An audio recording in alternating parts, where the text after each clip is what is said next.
வணக்கம் நண்பர்களே. இன்னைக்கு ஒரு அழகான பூச்செடி வளர்ப்பு, ரொம்ப வித்தியாசமாக இருக்கும். இதோடைய பூக்கள் எளிமையாக வளர்க்கலாம். எல்லாருமே ஈஸியாக வளர்க்கக்கூடிய ஒரு லோ மெயின்டெனன்ஸ் ஈஸி கேர் பூச்செடி வளர்ப்பு தான் இந்த வீடியோவில் பார்க்க போகிறோம். வாங்க வீடியோக்குள்ளே போய் பார்க்கலாம் அது என்ன மாதிரி பூச்செடின்ட்டு.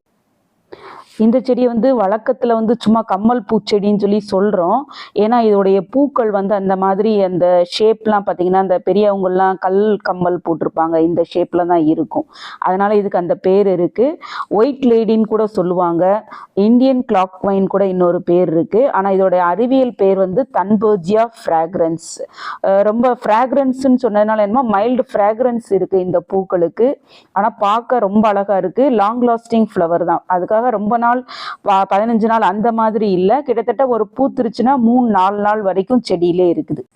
இது ஒரு க்ரீப்பர் பிளான்ட் தான். கொடி மாதிரி போகும். நான் ஒரு தொட்டியில் வச்சு ஒரு பைப்பு ஒரு கம்புலாம் வச்சு அதிலே சுற்றி வளர்கிற மாதிரி சப்போர்ட் கொடுத்துருக்கேன். ஆனால் இன்னும் ரொம்ப பெரிய செடி ஆயிடுச்சுன்னா எதாவது ஏற்றி விடணும். அப்படி இல்லைன்னா கட் பண்ணி விட்டு ப்ரூன் பண்ணி விட்டு அந்த தொட்டிக்குள்ளே இருக்கிற மாதிரி பார்த்துக்கலாம். பூக்கள் எப்பவும் பூத்துக்கிட்டே தான் இருக்குது. டெய்லி ஒரு பூ 2 பூ இருக்குது. நல்லா பூத்து முடிஞ்சதில் சிலதில் இந்த மாதிரி காய்கள் பிடிக்குது. அது வெடிச்சு விதையா விழுந்ததுன்னா பக்கத்து தொட்டிகளில் கூட நிறைய செடிகள் வளர்றதுக்கு வாய்ப்பு இருக்கு. இந்த செடிக்கு ஏற்ற மண் கலவைனா நல்ல செம்மண் கலவை. அப்படி இல்லைன்னா நம்ம இருக்கிற ஏரியாவில் எந்த மாதிரி தோட்டத்து மண் இருக்கோ அந்த தோட்டத்து மண் 2 பங்கு, 1 பங்கு மணல், 1 பங்கு கொக்கோபீட், 1 பங்கு உரம், கொஞ்சம் வேப்பம் பிண்ணாக்கு, இந்த மாதிரி ஒரு மண் கலவையில தான் இந்த செடியை நட்டு வச்சிருக்கேன். நல்லா வளர்ந்து பூக்களும் கொடுக்குது. சூரிய வெளிச்சம் ஃபுல் சூரிய வெளிச்சத்தில் தான் வைக்கணும். முழு சூரிய வெளிச்சத்தில் வைக்கும்போது தான் நம்மளுக்கு நிறைய பூக்கள் பூத்துக்கிட்டே இருக்கும். தினந்தோறும் பூக்கள் கொடுக்கறதுனால நம்ம இதை தினமும் வாட்டரிங்கும் கொடுக்கணும். தண்ணி ஒரு நாள் ஊற்றலைன்னா கூட கொஞ்சம் இலைகள் வாட்டமாக தெரியுது. மழைக்காலங்கள் தவிர எப்பவும் தண்ணீர் இதுக்கு ஒரு டைம் ஊற்றினா போதும்.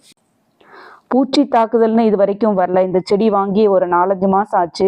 ஒரு சின்ன ஒரு 4 இலைகள் உள்ள ஒரு க்ரீப்பராக தான் கொடுத்தாங்க. ஆன்லைனில் தான் இந்த செடியை ஆர்டர் பண்ணி வாங்கினேன்.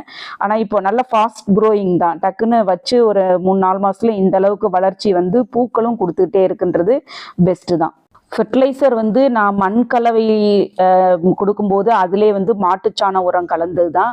அதுக்கப்புறம் ஒரு 2 months கழிச்சு தான் அதுக்கப்புறம் என்பிகே கொடுத்தேன். என்பிகே கொடுக்கும்போது அதில் பாஸ்பரஸ் கண்டென்ட் அதிகமாக உள்ளது இருக்குது, ரேஷியோ உள்ளது கொடுத்தேன். அதனால என்னன்னு தெரியல, டக்குன்னு பூக்கள் பிடிச்சிருச்சு. பாஸ்பரஸ் கண்டென்ட் கொடுக்கும்போது நிறைய பூக்கள் தரும்.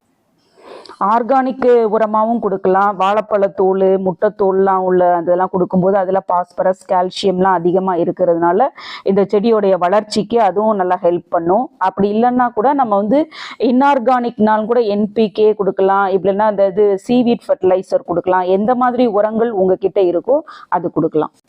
இந்த செடியை நம்ம விதைகள் மூலமாக ப்ரொபகேட் பண்ணலாம். அநேகமாக இதுலேருந்து விதைகள் பட்டு பக்கத்து தொட்டியில் கூட ஒரு சின்ன கன்று முளைச்சிருக்கு. கொஞ்சம் பெருசாக வளர்ந்த பிறகு தான் தெரியும் இந்த செடி தானா இல்லை வேற செடியா அப்படின்ட்டு.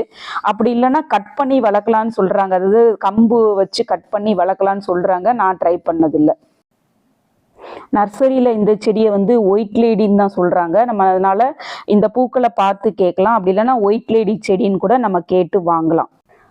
இந்த க்ரீப்பரை நம்ம காம்பவுண்ட் வால்கள்லாம் ஏற்றி விடும்போது அந்த க்ரீன் பச்சை இலைகளுக்கும் அந்த வெள்ளை பூக்களுக்கும் பார்க்கறதுக்கு காம்பினேஷன் ரொம்ப அழகாக இருக்கும். எளிமையாக வளர்க்கக்கூடிய இந்த செடியை கிடைச்சா நீங்களும் உங்கள் வீட்டில் வளர்த்து பயன்பெறுங்க.